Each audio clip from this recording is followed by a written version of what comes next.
అందరికీ నమస్కారం. 'The untold story of సీతలో' మనం రామాయణంలో చూడని ఎన్నో కొత్త విషయాలన్నీ మనం ఇక్కడ తెలుసుకుంటున్నామండి. ఎందుకంటే, అప్పుడు జరిగిన యథార్థాన్ని కొందరు మనకి చెప్పలేదు.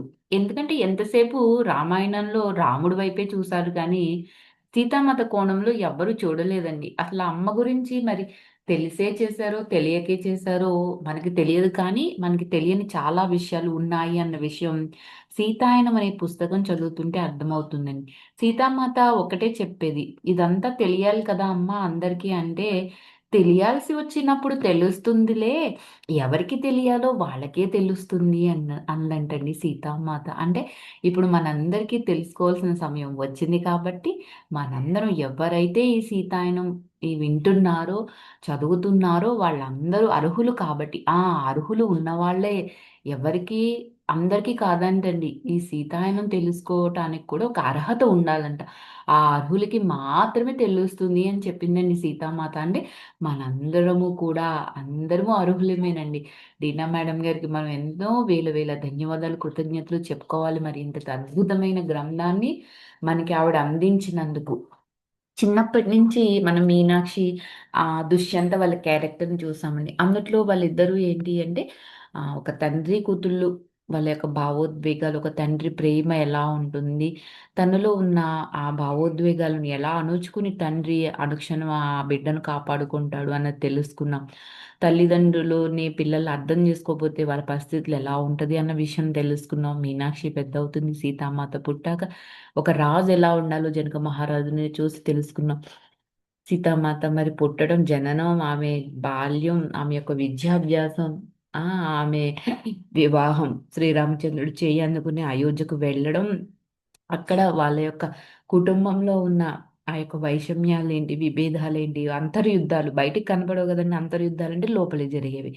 అవి ఎలా ఉన్నాయి? వాటిని నిర్మూలించడానికి ఆవిడ ఎంత ప్రయత్నం చేసింది అనేది తెలుసుకున్నాం. మరి కైకేయి వీళ్ళ అరణ్యవాసానికి వెళ్ళడానికి కారణమైనా సరే ఆమెను మార్చడానికి మరి మీనాక్షిని అక్కడ ఉంచడం, ఆమెని మార్పు చెందాక పశ్చాత్తాపపడొద్దని ముందే ఈవిడ గ్రహించడం, ఈ ముందు చూపు. అంతేకాకుండా వీళ్ళు అరణ్యవాసానికి వెళ్ళడం గూడా ఇదంతా వీళ్ళ డివైన్ ప్లానేనని కై కైకేయి మాత ఒక మోహకంగా అక్కడ ఏదో మనకి చూపించారన్న విషయం గూడా మనం తెలుసుకున్నామండి.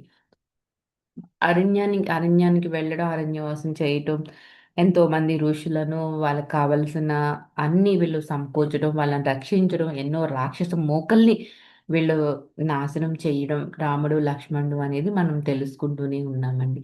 ఇందుకీ మనమండి తెలుసుకోవాల్సిన విషయం ఏంటి అంటే, లక్ష్మణుడు అసలు ఆకలి, తనకి తిండి, నిద్ర కూడా నిద్ర అనేది పోయేవాడు కాదు లక్ష్మణుడు. ఎప్పుడు రాత్రి తెల్లవార్లు నిద్ర లేకుండా ఉండేవాడండి. ఇదొక విషయం మనం తెలుసుకోవాలి.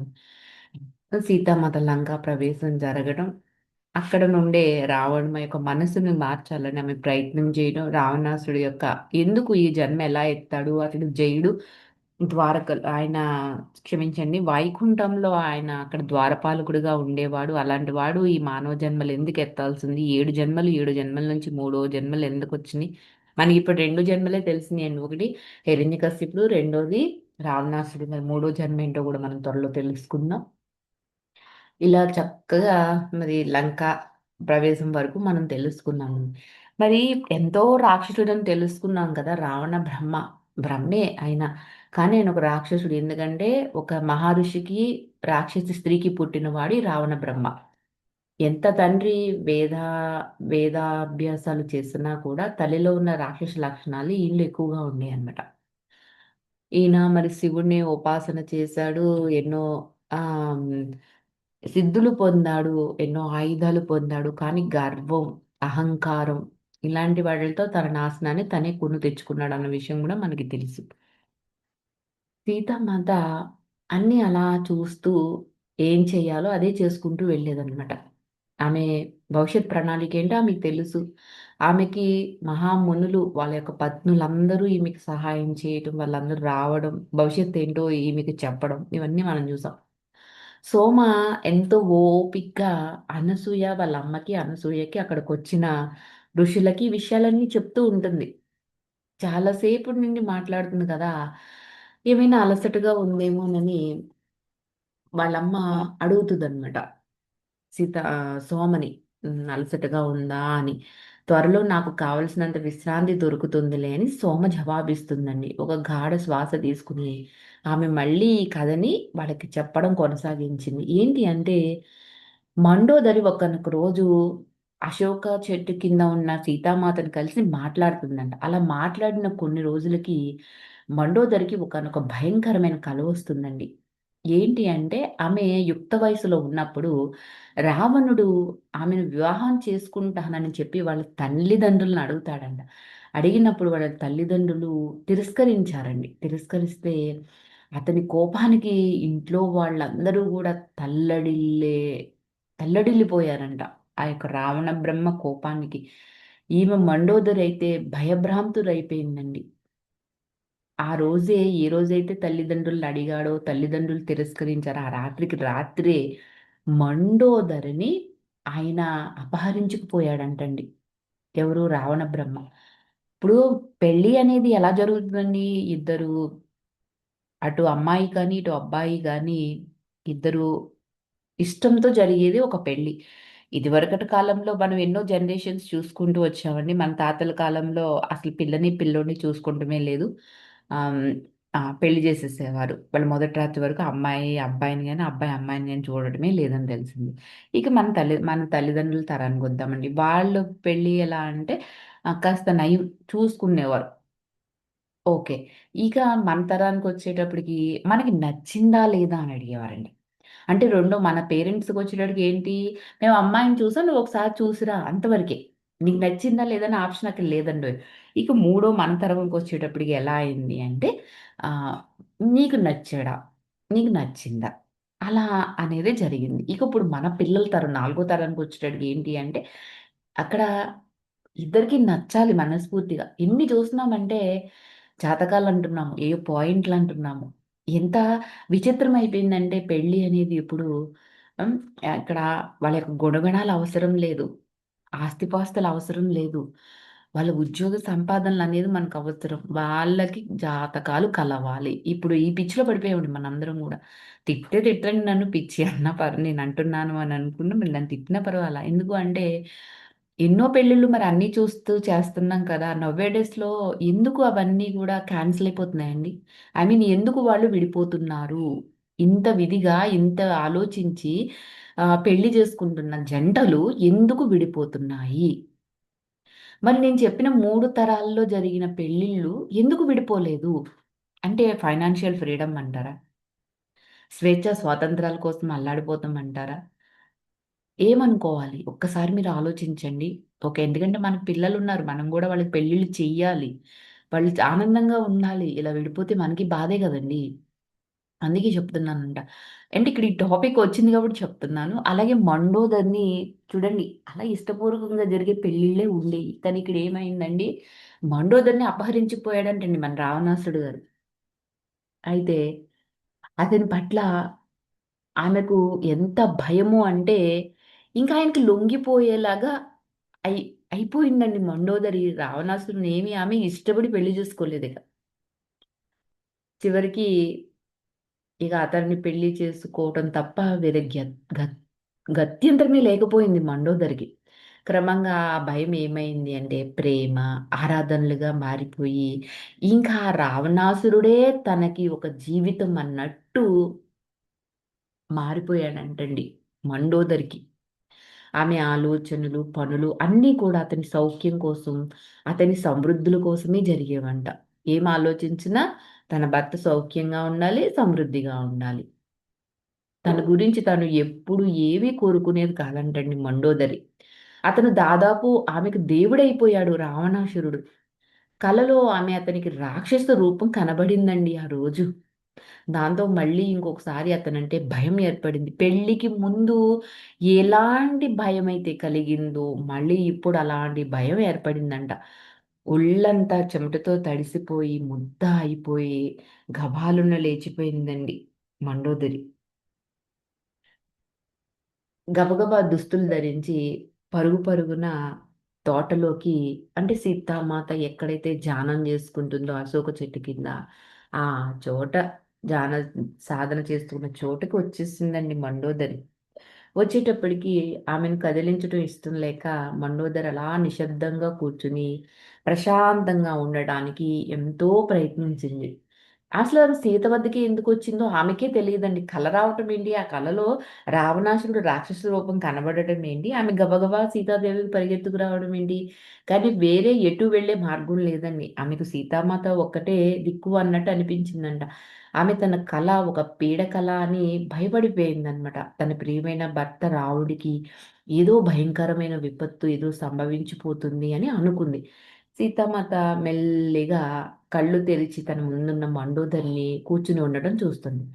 సీతామాత ఆమె ముఖం ఎవరిది మండోదరి ముఖం భయంతో నిండి ఉంది కదండి. ఆమె వైపు ఎంతో కరుణతో చూస్తూ సీతామాత ఆమె చేతిని తన చేతిలోకి తీసుకుంటుందండి. ఆమెను తాకగానే మండోదరి ఏడవటం మొదలు పెట్టేస్తుంది గబగబా గబగబాను. దుఃఖం ఆపుకోలేకపోతుందన్నమాట మండోదరి. మండోదరి నిన్ను అపహరించినట్లుగానే అతను ఎంతో మంది స్త్రీలను అపహరించాడు. నిన్ను అతను వివాహం చేసుకున్నాడు కదా! మిగిలిన వారిని అతను పక్కన పెట్టేశాడు. నీలాగానే అందరిని అపహరించాడు కానీ నిన్ను మాత్రమే వివాహం చేసుకున్నాడు అని చెప్తుందండి సీతామాత. అతను మనుషుల మనసుల్లోనంటండి కొత్త కట్టుబాట్లని నెలకొల్పే శక్తి ఉందంటండి రావణాసురుడికి. అది సమాజానికి ఎంతో ప్రమాదకరంగా దారి తీసింది. ప్రజలు అతనిని అనుసరిస్తారు కాబట్టి స్త్రీలను ఆనందం చేకూర్చే వస్తువులుగానే చూసి ఉపయోగించి పక్కన పెట్టేస్తున్నాడంట. లేదు మండోదరి ఇలా జరగకూడదు. అతను ఆపి తీరాలి అని సీతామాత మండోదరికి చెప్తుందండి. మండోదరి అలా మౌనంగా ఉండిపోతుంది. తన ముఖంపై ఉన్న కన్నీటిని తుడుచుకుని సీతామాతతో ఇలా అంటుంది ఏమంటే ప్రపంచానికి ఇంత వినాశనం కలిగిస్తున్న వానిపై నేనెందుకు ఇంత ఆప్యాయతను పెంచుకుని ఆరాధించటన్నాను. అసలు దీనికి గతంలో నేనేం చేసుంటాను మాత? ఎందుకు మాత? ఎందుకు ఈ పరిస్థితుల్లో నేను ఉండటానికి గతంలో నేను ఏం చేసుంటాను అని బోరున ఏ ఏ విలపించసాగిందండి మండోదరి. అప్పుడు సీతామాత ఒక్క నిమిషం మండోదరి కళ్ళు మూసుకో గతాన్ని చూడు అని ఆమె యొక్క నుదిటి పైన మృదువుగా ఇలా తట్టగా మండోదరి యొక్క అంతర్నేత్రంలో ఒకానొక గత జన్మ దృశ్యాలు కదలాడుతాయండి. ఆమెకు తన తల్లిదండ్రులు ఏ వివాహానికి ఒప్పుకోవడం కనిపించింది ఆ గత జన్మలో. అతిలోక సౌందర్యవతి అండి ఆమె.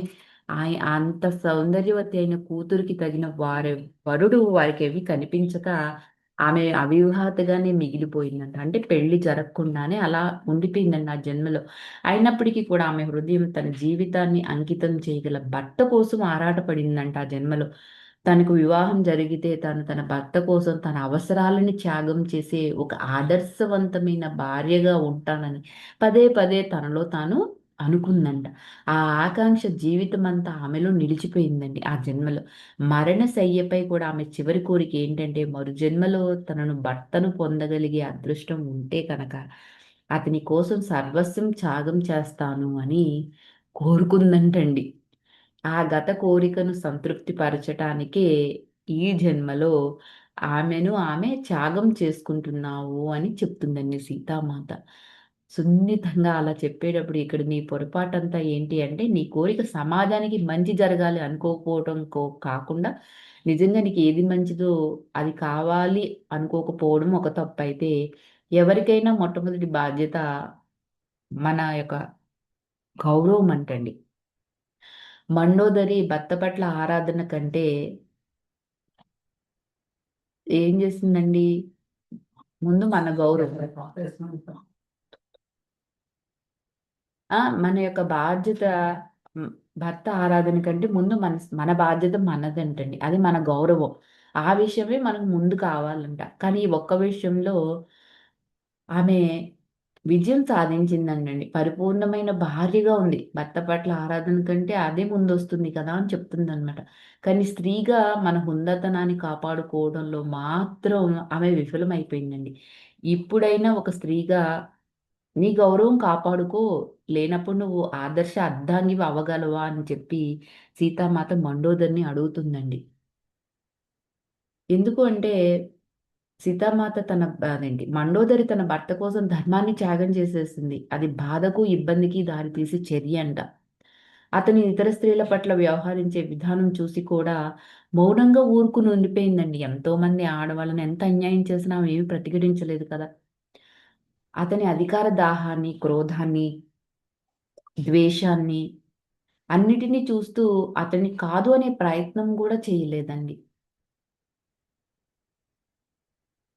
మిగతాది మరి రేపు తెలుసుకుందామండి. ఇంకా సీతామాత మండోదరికి ఏం చెప్పింది? మరి మండోదరి ఇంకేమైనా చేస్తుందా? తనలో ఏమైనా మార్పొస్తుందా? రావణాసురుడిని ప్రతిఘటిస్తుందా లేదా అన్న విషయాలు తెలుసుకుందాం. Thank you for watching. Like చేయండి, షేర్ చేయండి. మీ విలువైన అభిప్రాయాలన్నీ గూడా తెలియచేయండి.